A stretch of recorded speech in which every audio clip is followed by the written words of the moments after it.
Hertz Radio with your host, Charles Giuliani.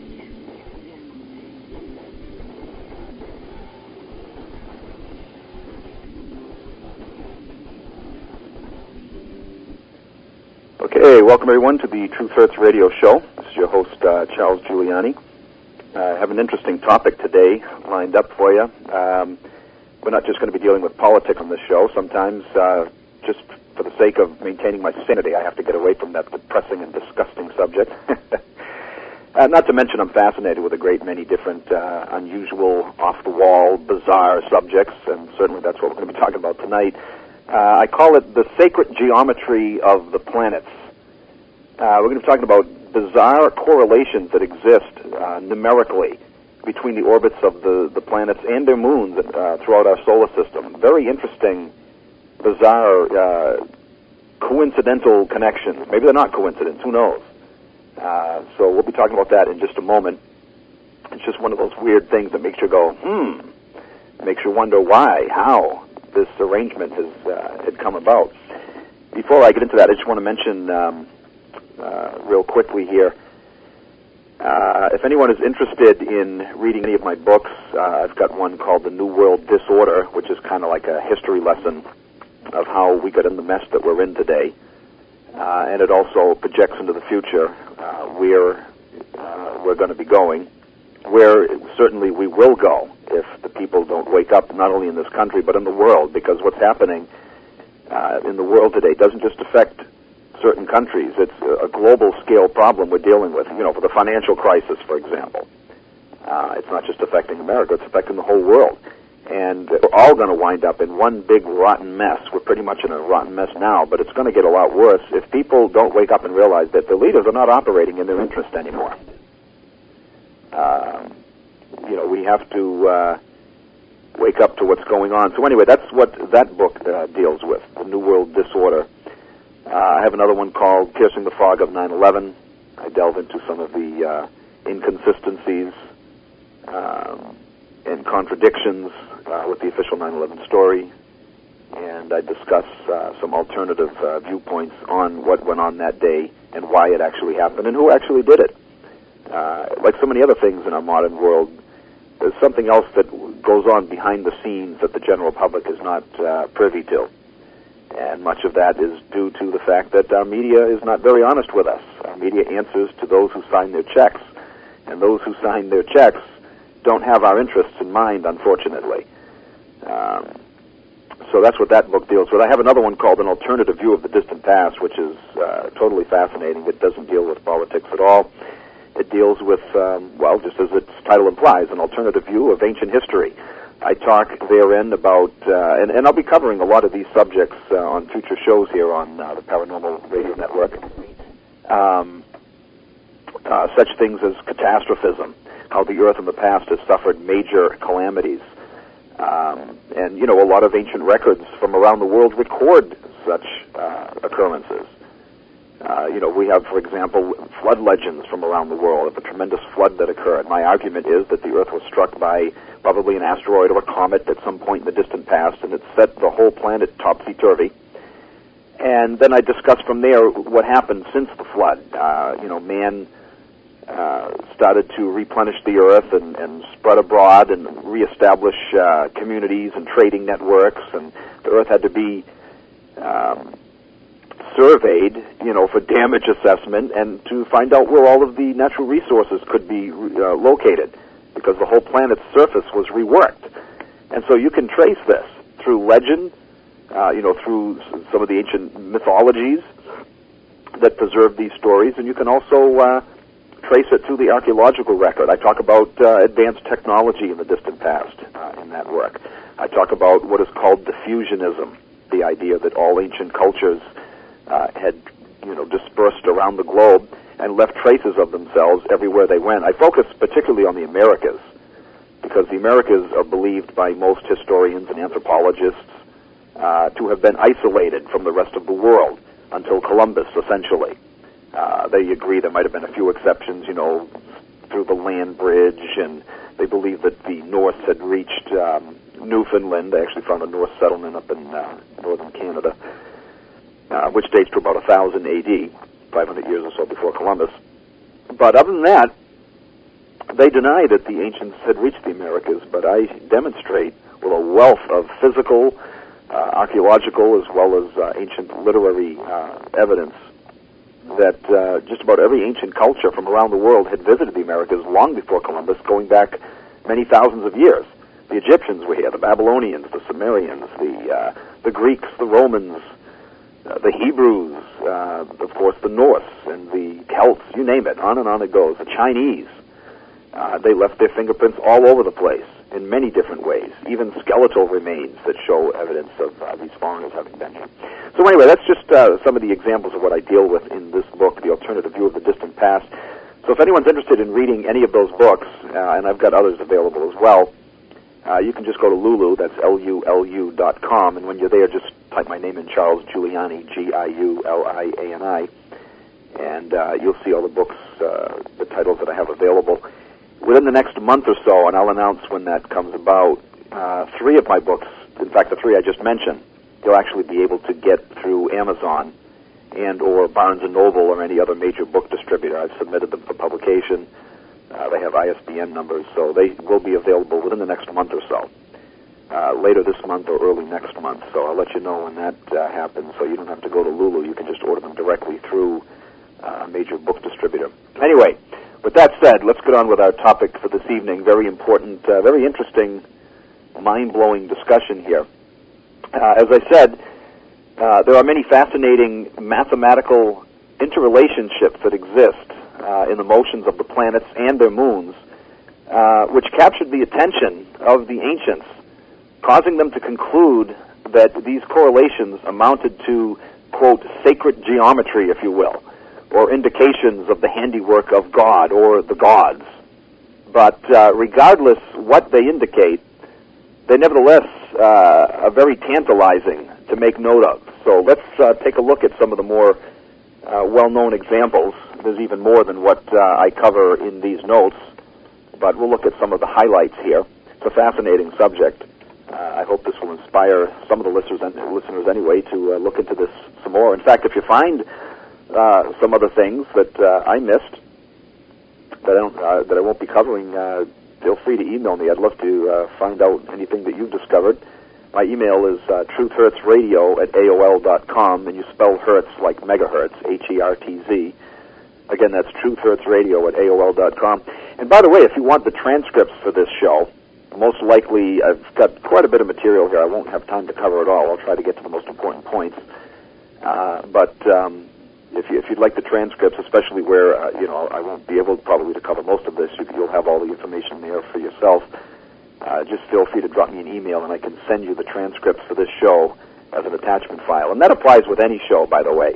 The one that I did live 2 weeks ago on, it was repeated last week on, the bailout, so-called economic bailout and the crisis that has ensued. You can request that as well, the bailout transcript, and I'll be happy to send those to you. Okay, let's continue on here now. Let's look at some examples of these mathematical correlations. I want to begin by looking back in the historical record at some interesting mathematical relationships in the orbit of the moon, our moon, which no longer exist. The ancients measured the month in several different increments. And the reason for that, I believe, is because of impacts that have occurred on the lunar surface over the past several thousand years of recorded human history. And these impacts actually offset the moon's rotation slightly, and indeed its orbit, enough to have altered the length of the month. Sometimes quite significantly, other times not so significantly. And as you would imagine, if that did happen, if the moon's orbit was offset significantly, that would have had tremendous reverberations here on Earth in the form of massive tsunamis, if not more.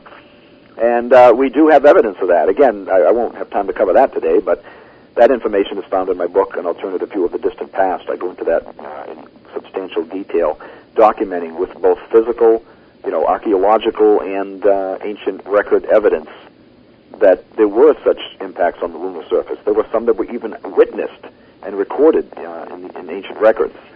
And so, and we also have evidence of massive tsunamis. And so that would explain, that it appears that this did happen, that the moon did have its month length altered at least twice that I've been able to detect from the historical record. In the most ancient of times, there existed an Earth year, we're told from ancient records, of 360 days, with 12 months that each contained 30 days. We know this from records around the world, the Romans, the Greeks, the Babylonians, the Sumerians. In fact, the Earth's year has been 365 days for many thousands of years now, but up until more recent millennia, up until the Roman period, many cultures around the world were still observing a 360-day year, and what they did was they attached 5 years at the end of this 360-day year to give it the actual year length. In other words, they knew the Earth's year was 365 days. They weren't ignorant of that fact. They were expert astronomers. But they still observed a 360-day year, just tacking on that 5 days at the end. Why did they observe a 360-day year? My argument is that the Earth's year was actually 360 days at one point. There was a calamity. The Earth was whacked by a powerful asteroid impact, which knocked it ever so slightly further away from the sun, which caused its year to be lengthened by 5 days, roughly.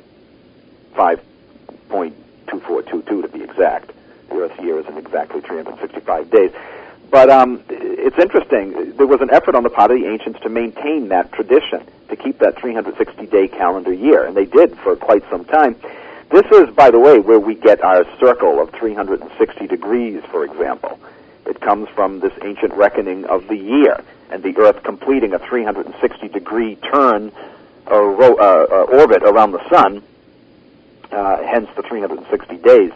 Anyway, during this time, the week was reckoned, as it is now, in 7-day lengths. But at some point, a catastrophe, as I said, occurred, probably involving, as I said, an asteroidal strike on the Earth, which lengthened the year to 365 days, which we still observe to this day. When this happened, the year of 360 days was still observed, like I said, except at the end of the year they added 5 days. It's interesting to note that this was done, adding the 5 years at the end of the 360-day year, not just by old world cultures like the Egyptians and the Babylonians and the Sumerians. This was done by the Maya. Keep in mind now, the Maya were cut off from, supposedly anyway, they were cut off from these old world cultures, and yet we find that the Maya, long before Columbus came here, observed a 360-day year, attaching 5 days at the end of the year. How can we write that off as coincidence? Why were they doing the same thing that the Babylonians were doing? Obviously, these cultures had contact with each other. They shared information, and they both were aware that originally the Earth's year was, in fact, 360 days. This condition persisted, this 360-day year, until apparently 1628 BC, at which time there appears to have been a major catastrophe, an asteroidal impact again, most likely, which changed the length of the month to 36 days. Originally, the 360-day year had 12 months with 30 days each, adding up to an even 360. But, and then, of course, the extra 5 days they added at the end of the year. But something happened in 1628, and we know this, for example, from ice core data from the Arctic. We also know this from tree ring data in Ireland and places like Turkey, where there are trees that are, literally 5,000 to 6,000 years old. And there's a precise correlation between the tree ring data and the ice core data. When they count back and get to the year 1628 BC, something major occurred. And I don't want to go into all the details of that. I'll cover that in a future show. But my point is, the physical evidence correlates, and the ancient record evidence correlates. The ancient records tell us that up until this time, yes, there were 12 months with an even 30 days. But then at this time, something occurred, an impact on the moon, apparently, disrupting the lunar orbit, and now the month was extended to 36 days in a 360-day year, which meant that there were 10 months in the year. Romulus, from ancient Rome, for example, we're told that he had to recalibrate the calendar to accommodate this new longer month period of 36 days. So now there were 10 months in the year. And then later it was dropped back down to, increased back to 12 when yet another lunar impact had occurred.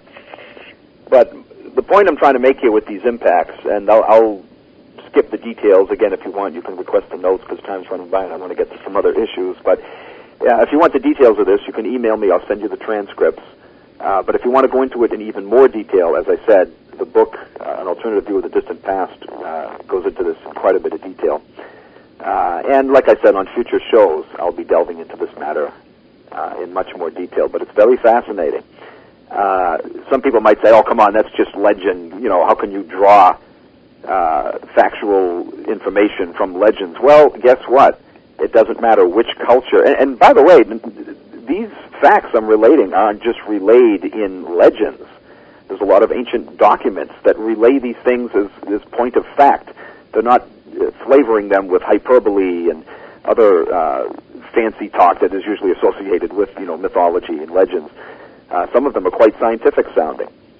But nevertheless, we find reference to these changes in the length of the lunar month all over the world, in culture after culture, and it's the same length of days that we see these changes occurring. So, you can't write it off as chance. There has to be something to this. And as I mentioned, there's physical evidence to corroborate it. Anyway, let's look at some more modern Earth to lunar cycle correlations. It's interesting, I mentioned Romulus, and there's other Roman authors that talked about this, but their biggest problem with this 1628 calamity that I just mentioned was how to recalibrate the calendar. When another lunar impact occurred several centuries later, the length of the lunar month now dropped to 29 and a half days, slightly short of what it was originally, being 30 days. And so now they were in a tailspin. They couldn't correlate a 29 and a half day month into a 360-day year that they were still observing. Even though the year, of course, was 365, they still observed it as 360 days with an even 12 months of 30 days, and then later it was changed to 10 months of 36 days. Now they got 29 and a half days, which is what we currently have. You can't fit that evenly at all into 360 days. So there was this struggle going on, and you see it in a lot of writings that have survived to us today from many ancient cultures. They were perplexed. Astronomers and priests alike were perplexed on how to revamp the calendar to get it to harmonize with this uneven amount of days in a month, 29 and a half. How do we do it? They finally agreed we're never going to be able to correlate an even number of days in a month with an even number of days in a year. So that's when the Julian calendar finally came about, and they chose the length of the months arbitrarily with no relationship anymore to the actual time frame of the moon going around the Earth. And that's how our months work today. February that we're in now, for example, has 28 days, except on leap year, which has 29, having no relationship whatsoever with the actual length of the lunar orbit around the Earth. We have other months that are 30 days, other months that are 31 days. The moon doesn't take 31 days to go around the Earth, Even though it's true the month comes from the lunar orbit, that's only in rough proximity. But we really don't have months anymore that have any direct correlation with the lunar cycle. That all was disrupted with these lunar, impacts that I've been talking about. Anyway, let's move on. Today, to show these interesting mathematical correlations I was talking about. Today, 37 lunar months or orbits of the moon around the Earth fit fairly neatly into 3 Earth years with only 3.09 days left over. Now we're getting into the heart of the discussion, these mathematical correlations. That's very interesting. 37 lunar months fit almost completely even into 3 Earth years, again, with only 3.909 days left over. But this is even more interesting. A better pattern occurs after 8 years, 8 Earth years, with a nearly even 99 months matching up with the 8-year cycle, having only 1.5 days left over. But now, if we extend it even more, an even better pattern occurs every 19 years, which contain 235 lunar months with only 2 hours left over. So here we see almost a perfect match. Every 19 years, 235 lunar months squeeze in almost perfectly with only 2 hours left over. That's pretty accurate. That's clockwork. This might be the reason, by the way, why the number 19 is big in the occult world. Always has been. Going back to ancient times, that number, along with several others, was revered because of this cycle. The ancients were very keen astronomers and were very much aware of these patterns that I'm referring to. So 19 became an important number for them because they were, of course, infatuated with the moon and the sun. Anyway, let me move on here to some other mathematical correlation.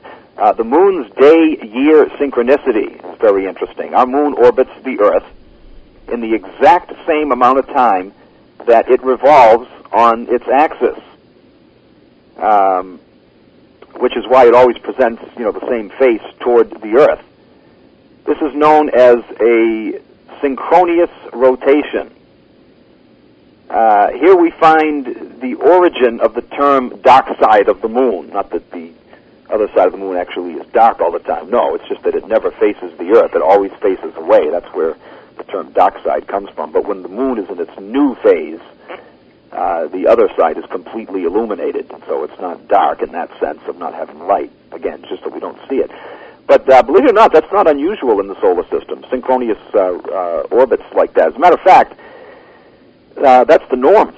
Synchronous rotations are actually quite common among moons in the solar system. In fact, most moons exhibit this feature. Most of the large satellites. It's only the smaller ones that are probably captured asteroids or comets or whatever that don't fall into that pattern. But almost all the other major satellites throughout the solar system that orbit around Jupiter, Saturn, Uranus, Neptune, they all have these interlocked patterns where their rotational period is the same as its orbital period. Why is that? Again, some believe that God is showing his handiwork there. Others believe that eventually moons will achieve that pattern to achieve the maximum stabilization of its orbital pattern. Who knows? But nevertheless, it's fascinating to notice these correlations. There's a lot of things like this in the natural world, by the way, which I'll get into on other shows. Just bizarre coincidences that arise numerically in the natural world, in biology particularly. But anyway, we're going to stick with just the planetary versions for tonight. Here's another example, the Saturn to Earth ratios. Very interesting. Once a year, when Saturn is on the opposite side of the Sun, or at opposition to Earth, this planet, from our perspective, undergoes what's called a retrograde loop against the background stars. Initially, the planet appears to become stationary against the background stars. Then, for a few months, it seems to actually move backwards, retrograde. Then it stops again, and then seems to continue on with its forward motion. This is all due, of course, simply to the Earth's motion in respect to Saturn's motion, a sort of optical illusion, if you will. But it is something that the ancients were very well aware of. They timed it very precisely, and they attached magical connotations to the numbers that they come up with that related to these types of motions, these retrograde motions. The time between these loops is called the synodic period of Saturn, and it lasts 378 days, 13 days longer than an Earth year. Could this be why the number 13 was highly esteemed in the ancient world, and still is in the occult world today? Quite possibly. Remember, they picked these numbers because of things like this, how these patterns would show up, especially regarding planets that they highly favored. The moon was, of course, worshipped in a lot of ancient cultures, so naturally the number 19 was highly esteemed. Saturn was highly esteemed in many ancient cultures, so naturally the number 13 would be highly regarded by them. So it does appear to be the source of why they were fascinated with these numbers.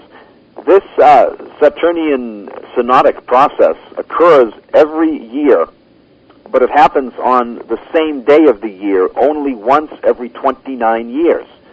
During this 29-year period, there are a total of 28 complete retrograde cycles of Saturn's motion as seen from Earth. 28 is an interesting number that pops up quite a bit in ancient cultures.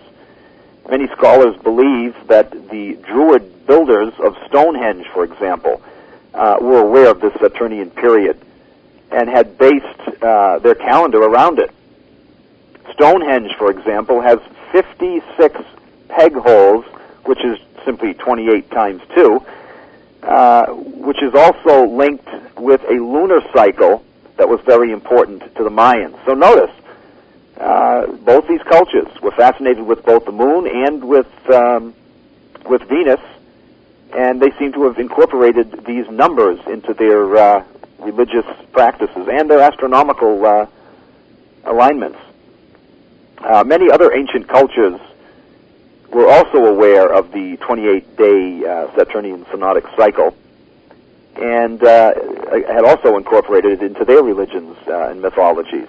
Another example is ancient Egypt, where the body of Osiris was often depicted with 28 heads of corn growing out of him, known as the Osiris year.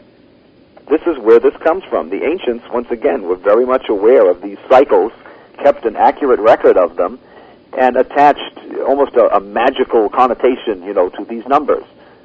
So, very interesting, guys. We see this all over the world. Most people today, unfortunately, are ignorant of this stuff, but the ancients were very much aware of it, and they built their religious calendars around these dates, these numbers. Anyway, the synodic periods for the other planets, the ones that we can see with the naked eye, that is, are as follows. Jupiter occurs every 399 days from our perspective. Mars every 780 days. Venus 584. And then finally Mercury 116.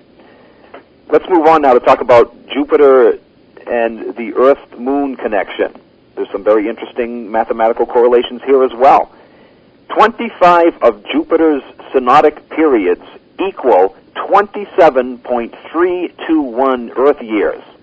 What's so unusual about this is the fact that the Moon's sidereal period is 27.321 days.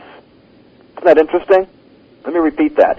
25 of Jupiter's synodic periods equal 27.321 Earth years. And it's 27.321 days that it requires the Earth to be orbited by the Moon. Is this coincidence? If so, it's a pretty bizarre one.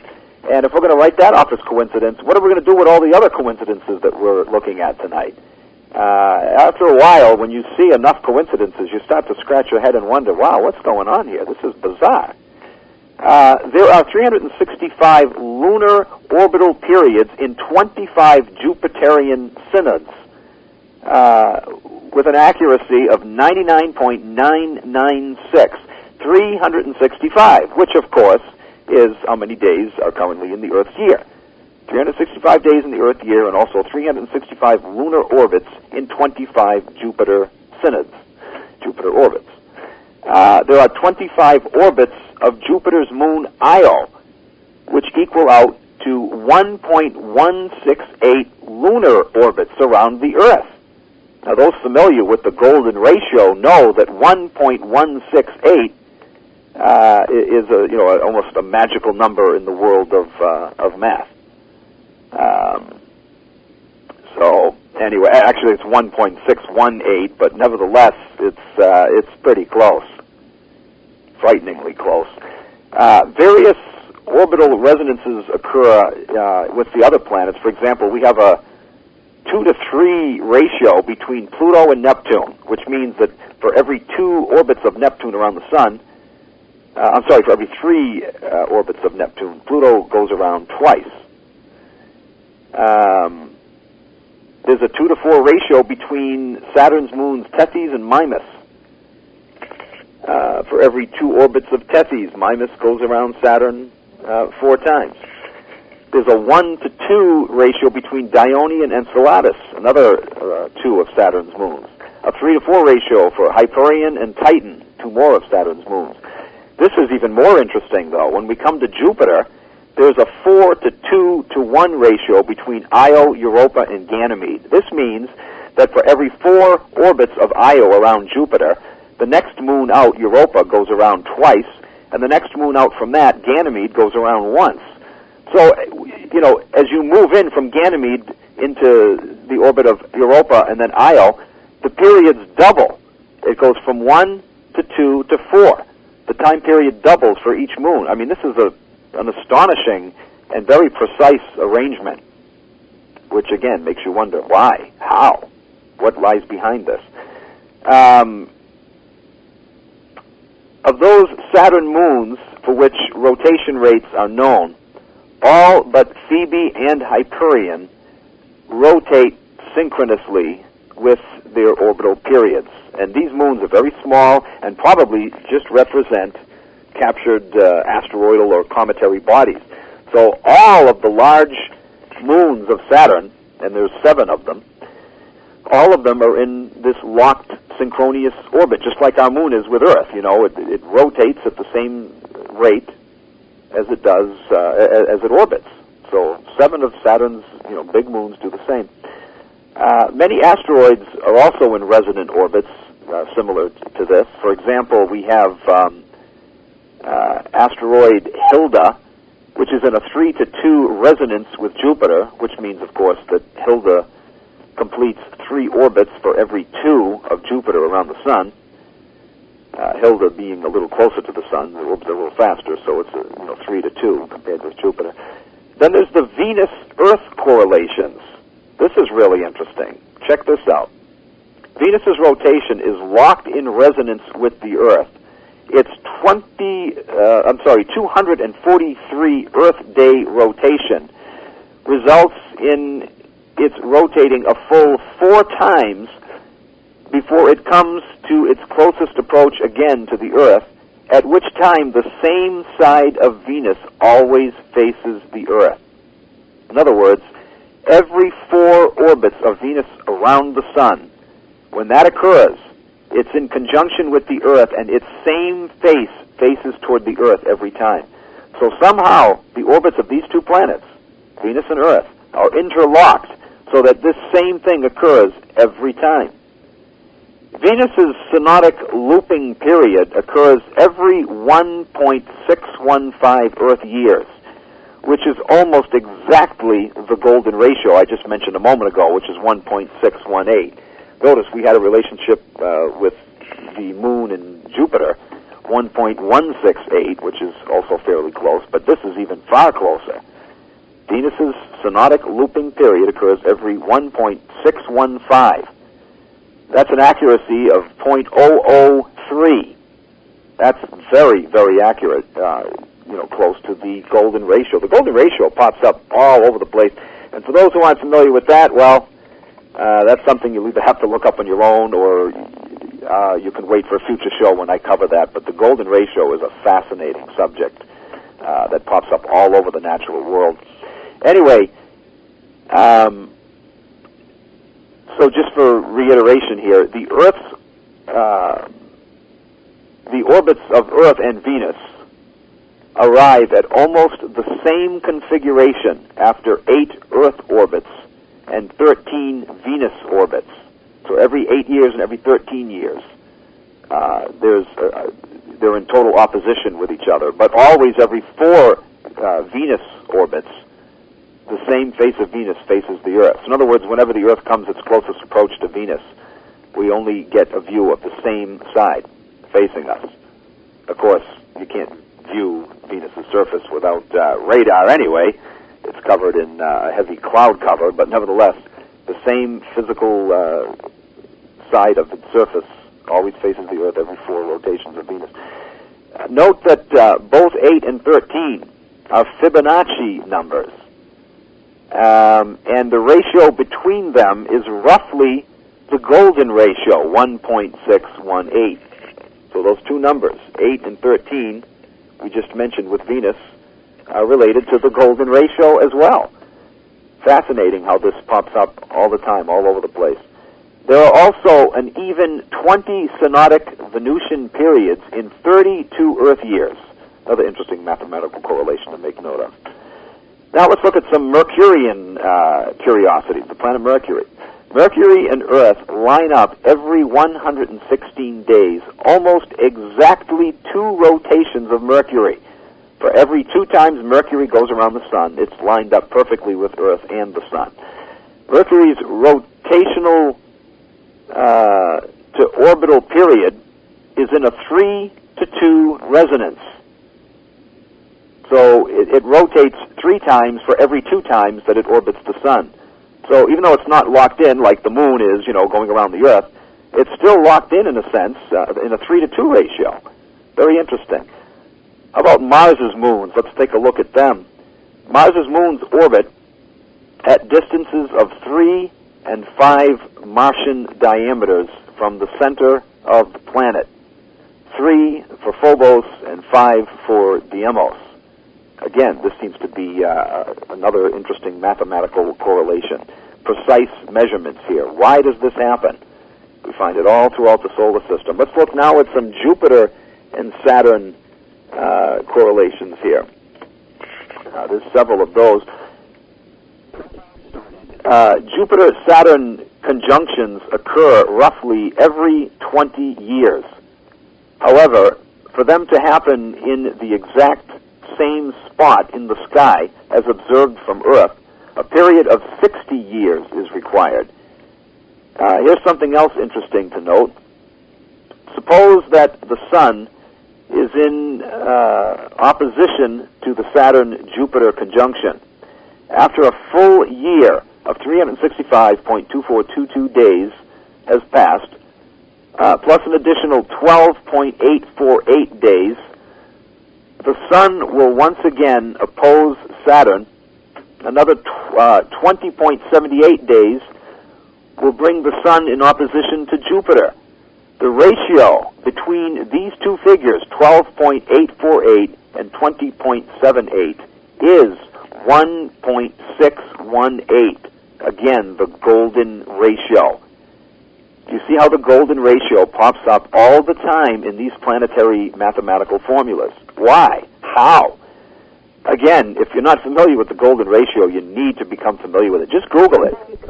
Just Google golden ratio and read up on it and find out how incredibly bizarre that number, 1.618, pops up all over the place. The Greeks were very much aware of this number and used it quite a bit in their calculations, and it was held to be sacred by them and many other ancient cultures, and for good reason.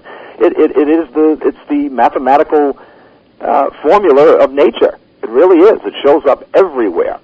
Incidentally, Saturn's year is 29.5 Earth years long, while our Moon's year, if you will, is 29.5 Earth days long. There's another correlation. Very strange. Also, the radius of Saturn's orbit is the circumference of Mars's orbit, while the circumference of Saturn's orbit is the diameter of Neptune's orbit. It just goes on and on. Why? How do these numbers keep popping up like this, correlating with each other? Is this an accident? I don't know. What do you think? My job isn't to present the answers, only the questions. Sometimes it's fascinating to, just to look at some questions that don't have answers, maybe never will. But it's fascinating to ponder this stuff anyway, even though, we really can't have any hard evidence to provide us, a doable answer to these questions. Like I said, it's fascinating to ponder it. Unless, of course, you believe, as I do, in a divine hand in creating all of, the universe, then there does appear to be an answer to these questions. But nevertheless, regardless what you believe the cause is, you've got to find this fascinating. Here's another example, Uranus and Neptune. Uranus's outermost ring has a diameter of, which is twice that of Uranus itself. Neptune's innermost ring is 2/3 the size of its outermost ring. Let's see, Neptune's orbital period is twice that of Uranus's. Uranus's orbital period is 2/3 that of Pluto. And these are precise, by the way. It's not just that it's in the ballpark. These are not ballpark figures. These are absolute precise, like clockwork. It's like the entire solar system is, an intricately designed watch with gears. And all of these gears are interlocked and will always pop up at the same time at the same place because they are, in fact, interlocked. It almost seems like there's an invisible mechanism guiding the movements of the planets, and they continue to pop up at the same place at the same time, like precision clockwork. Just like they are being guided by an invisible gear system, if you will. Anyway, let's see here.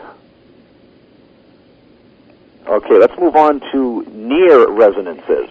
Now, the examples I'm going to cite for you now are not precision, but they're pretty close.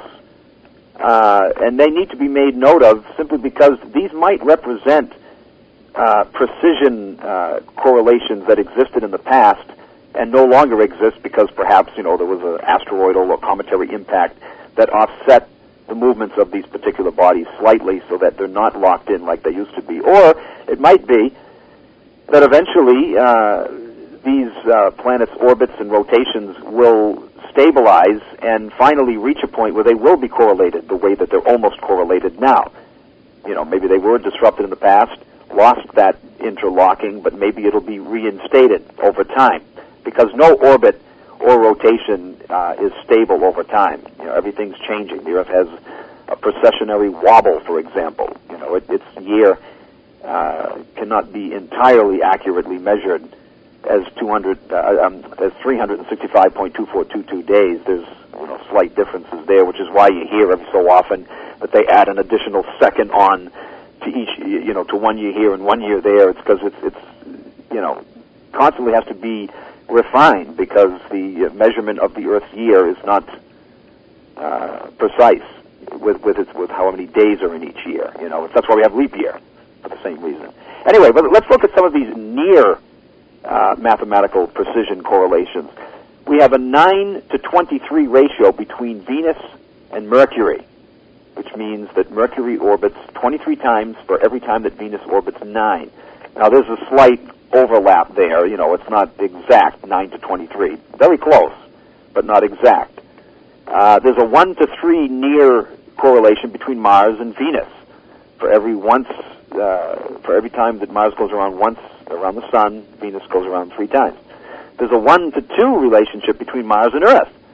Every time the Earth goes around twice, Mars goes around roughly once. There's a 1:12 ratio between Jupiter and Earth. Every year,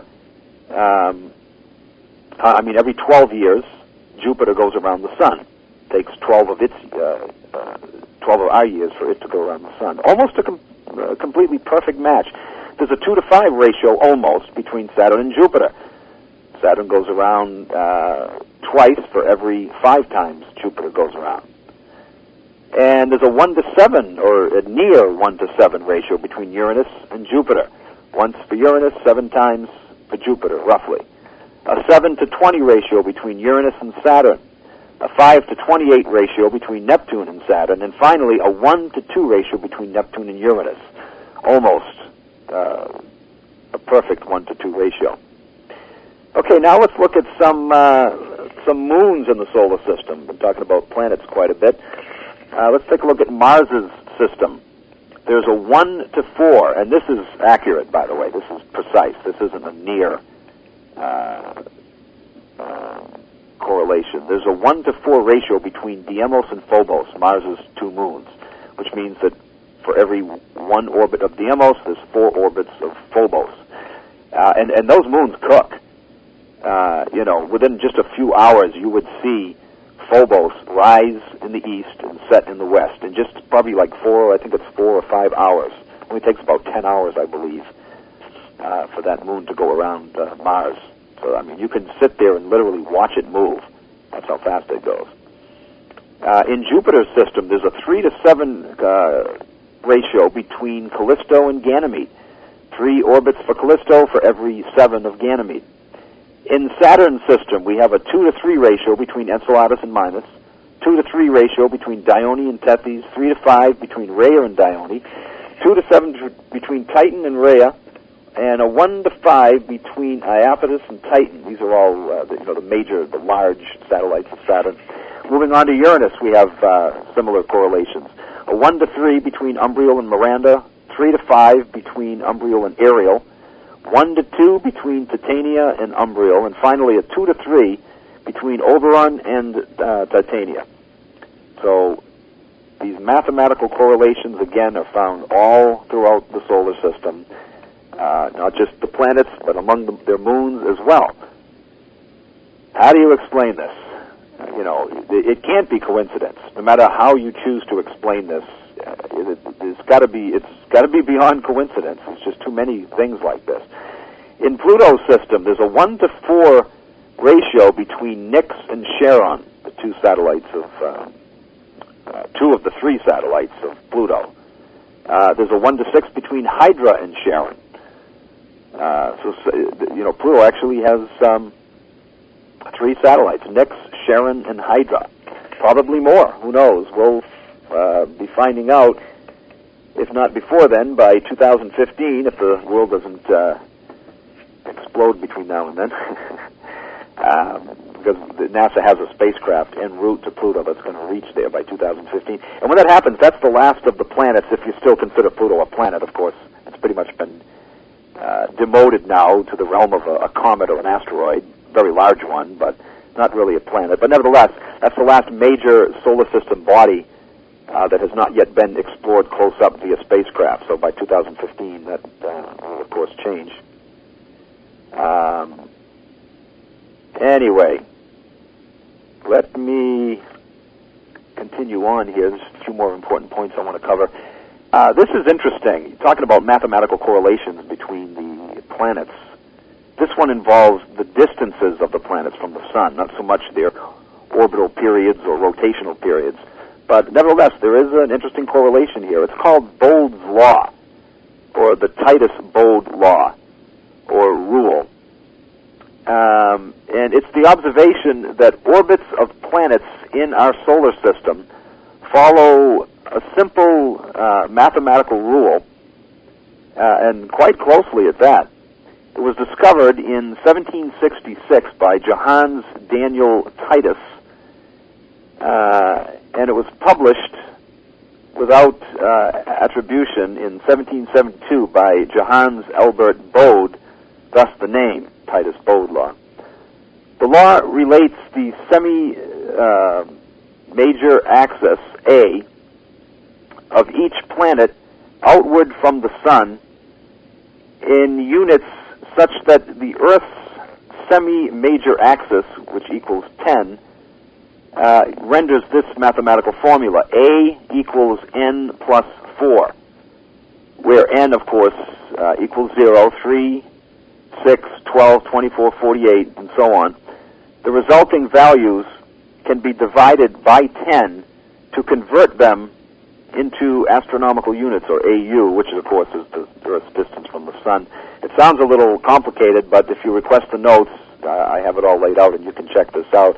So the final formula winds up being n plus 4 over 10. If you apply that formula, this is what you get for the predicted distances of planets to the Sun, from the Sun, and then distances are, and you'll see how close it comes out with this mathematical formula. Mercury is predicted to be 0.4, the distance of Earth. It's actually 0.39 instead of 0.40. It's only off by 0.01 in accuracy. That's astonishing. For Venus, it's predicted that it would be 0.7 that of the distance of the Earth from the Sun. Its actual distance is 0.72. an accuracy discrepancy of only 0.02.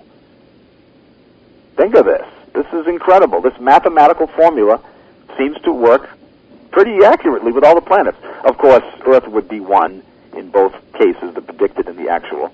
Now let's move on to Mars. Mars, through the Bode's law prediction, would be 1.6 the distance of the Earth from the Sun.